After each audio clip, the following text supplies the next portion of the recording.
Morning students, आज हम पढ़ेंगे क्लास 10 मैथ्स चैप्टर नंबर 15 हम भाबिता probability तो स्टुडेंट्स नु हलोनी 15 পন অনৰ একৰ পৰা আমি 22 লৈকে কৰিছো আজি আমি তোমালোকক 23 আৰু 24 অংক দুটা সমাধান কৰি দিম চাবা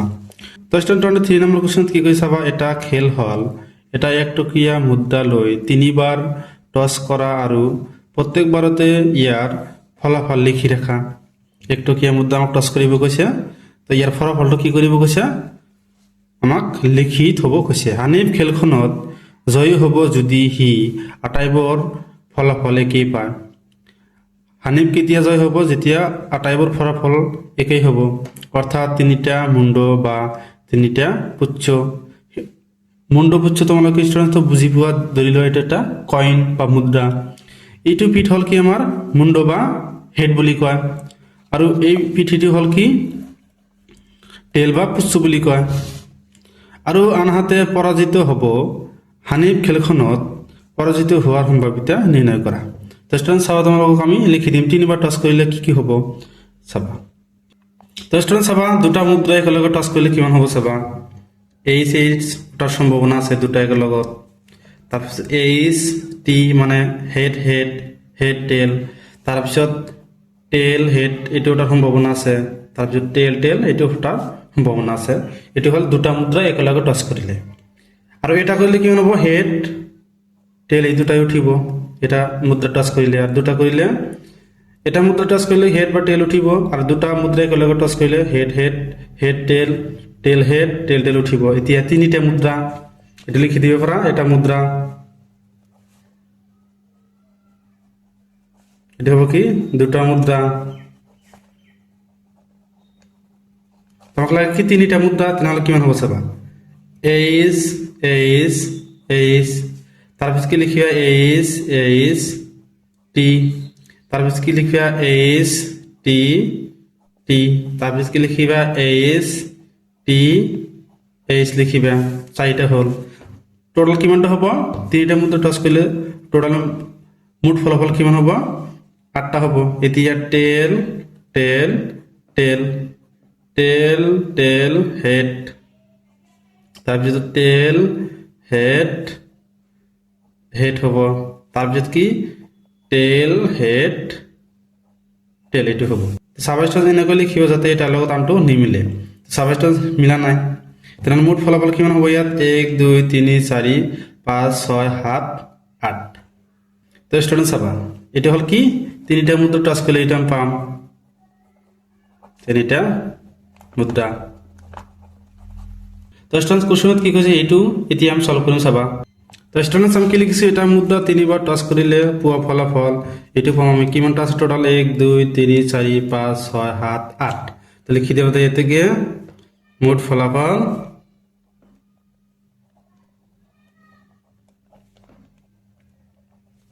কিমানটা 8টা তো স্টুডেন্টস কোশ্চনত কি কৈছে চাবা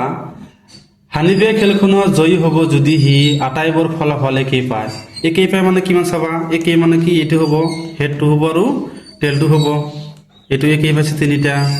এইটো একেই পাইছে ইয়াৰ বাহিৰত কি একো নাই এইটো হেড হেড টেল আছে একেই নহয় এইটো হেড টেল টেল একেই নহয় তেনেহ'লে হেড একেই পোৱা ফলাফল কিমান আছে দুটা লিখি দিবা যে এতেকে একে পোৱা ফলাফল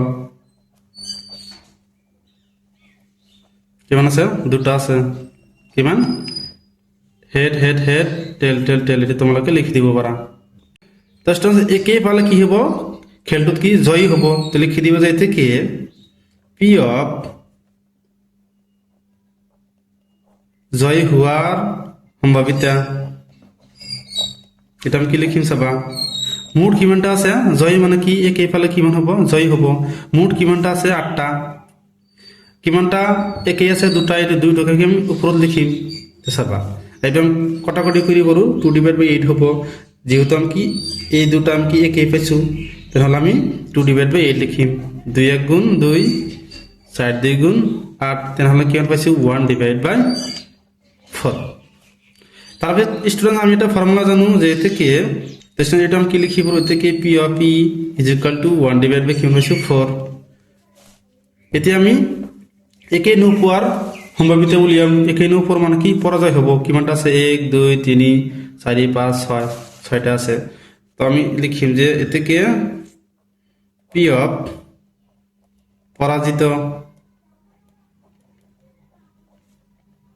পরাজিত হওয়ার সম্ভাৱিতা ইজিক্যাল টু কিমানটা আছে আর 6টা আছে এইবিলাক কি একে নহয় বেলেগ বেলেগ দি আছে 6টা আছে কিমানটার ভিতৰত 8টাৰ ভিতৰত তাহলে আমি এটি ক্যান্সেল করি পড়ো 3 2 গুণ 6 4 2 গুণ 8 এটা 3 ডিভাইড বাই 4 হবে आंसर কোশ্চেন যেটা আমি এনেকৈ লিখি পারো পি অফ যেহেতু পরাজিত হয়েছে এটা আমি বার লিখি পারো is equal to 3 divided by 4 তাহলে ফর্মুলা তুমি করিয়ে পারা কি ফর্মুলা জানো আমি থেকে p of e plus p of e bar is equal to আমি কিমান জানো 1 এটা ফর্মুলাটা তুমি করিয়ে পারা এই ফর্মুলা করলে আমি যেহেতু এটা আগত লাইছো পিছত আমি এই ফর্মুলা ব্যবহার করে আমি 3 divided by 4 এই পাম তোমাকে এটাও করিয়ে পারা এই ফর্মুলারে করিয়ে পারা তাহলে आंसर কেমন হবে যেটা জয় হওয়ার সম্ভাবনা কেমন হবে 1 divided by 4 আর পরাজিত হওয়ার সম্ভাবনা কেমন হবে 3 divided by 4 এটি হবে কি আমার উত্তর তাহলে যেটি আমি তোমালোকক 24 নম্বৰ কোশ্চেনটো সমাধান কৰি দিম চাবা তো 24 নম্বৰ কোশ্চেনত কি কই চাবা এটা লডৰ গুডি দুবাৰ মাৰি পঠোৱা হল কিমান বাৰ মানিছে দুবাৰ সম্ভাৱিতা কি যাতে এক নম্বৰ এবাৰও 5 নোলায় দুই নম্বৰ অন্তত এবাৰ 5 ওলায় এই দুটাৰ সম্ভাৱিতা উলিয়াব লাগে আমাক ইংগিত দিছে চাবা ইংগিত এটা লডৰ গুডি দুবাৰ বা ইংগিত কি দিছে চাবা এটা লডৰ গুডি দুবাৰ বা দুটা লডৰ গুডি এবাৰ একেলগে মাৰি পঠোৱা পৰীক্ষা একেই বুলি বিবেচনা কৰা হয় কি কৈছে দুবাৰ বা দুটা লডৰ গুডি এবাৰ একেলগে মাৰি পঠোৱা পৰীক্ষা একেই বুলি বিবেচনা কৰা হয় তো দুটা লডৰ গুডি যদি তুমি একেলগে মাৰি দিয়া যেটো ফলাফল হ'ব আৰু এটা লডৰ গুডি তুমি দুবাৰ মাৰি দিলে কি হ'ব এই পৰীক্ষা দুটা কি একেই বুলি বিবেচনা কৰিছে ঠিকই কৈছে স্টুডেন্টস তো এতিয়া আমি 24 টো সমাধান কৰিম চাবা তো স্টুডেন্ট আমাৰ কোশ্চেনত কি কৈছে দুটা লডৰ গুডি একেলগে মাৰিলে কিমান হ'ব চাবা আমি কি পাম 1 আৰু 1 পাম লডৰ গুডিৰ পিঠে কিমানটা আছে 6টা আছে 1 2 পাম 1 3 পাম 1 4 পাম 1 5 1 6 এনেকৈ পাম লাষ্টত আমি কি পাম 6 1 6 2 6 3 6 4 6 5 আৰু 6 1 ইয়াত মুঠ ফলাফল কিমানটা আছে 36টা আছে 36টা ফলাফল আছে তো কোশ্চেনত আমাক কৈছে কি যে 5 নোলার সম্ভাৱিতা আৰু অন্তত এবাৰ 5 হলোৱাৰ সম্ভাৱিতা তো স্টুডেন্ট চাবা আমি তোমালোকক আমি সলভ কৰি দিম চাবা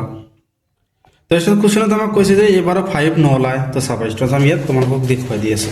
তো চাবা স্টুডেন্টস ইয়াত 5 নোলায় এটো তো নোলায় এটো তো নোলায় এটো তো নোলায় এটো তো ওলায় এটো তো নোলায় যেটো ওলায় আমি এটো চাম এটো তো ওলাইছে 5 এটো তো ওলাইছে 5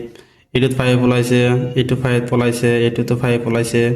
এটো তো 5 ওলাইছে তার পিছত এটো 5 ওলাইছে এটো তো ওলাইছে এটো তো ওলাইছে এটো তো ওলাইছে এটো তো ওলাইছে আর বাকিবোৰ কি ওলোৱা নাই 1 2 3 4 5 6 7 8 9 10 11 কিমানটাত 5 ওলাইছে 11টাত তো মোট ফলাফল কিমান জানো আমি 36টা জানো আমি ইয়াৰ পৰা আমি 11 টো মাইনাস কৰি দিম কিমান হ'ব চাবা 2 5 25টাত 5 ওলা নাই এটোৰ আমাৰ কি সম্ভাৱিতা উলিয়াব লাগে তো কিমান হ'ব চাবা তো লিখি দিবা যে এবারও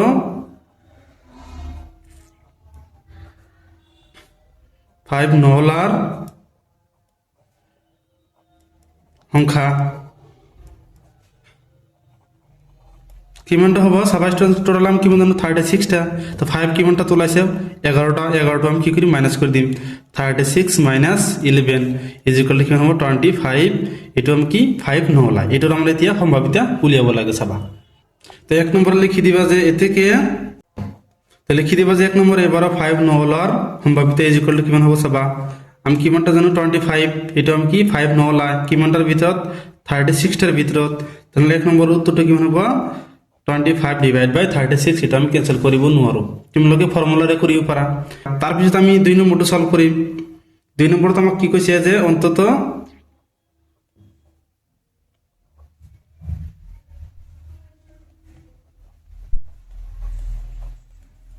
এবার 5 ওলায়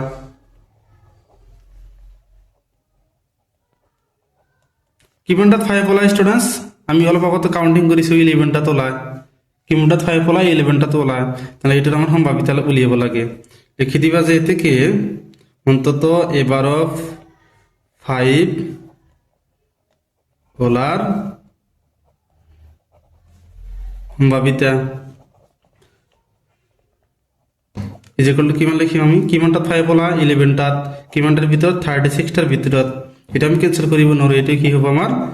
24 ৰ 2 নম্বৰৰ উত্তৰ কোৱেশ্চন 24 ৰ 2 নম্বৰ উত্তৰটো কিমান হ'ব 11 ডিভাইড বাই 36 তোমালোকে ফৰ্মুলাৰে কৰিব পাৰা p of e plus p of e bar is equal to 1 এটো ফৰ্মুলাৰে কৰিব পাৰা তো স্টুডেন্ট এটো হ'ব কি 24 ৰ 2 নম্বৰৰ উত্তৰ তো স্টুডেন্ট ইয়ালৈকে কৰিবলগীয়া আছিল স্টুডেন্ট যদি ভিডিওটো ভাল লাগে চ্যানেলটো সাবস্ক্ৰাইব কৰি দিবা আৰু তোমাৰ মতামত জনাবা থ্যাংক ইউ স্টুডেন্টস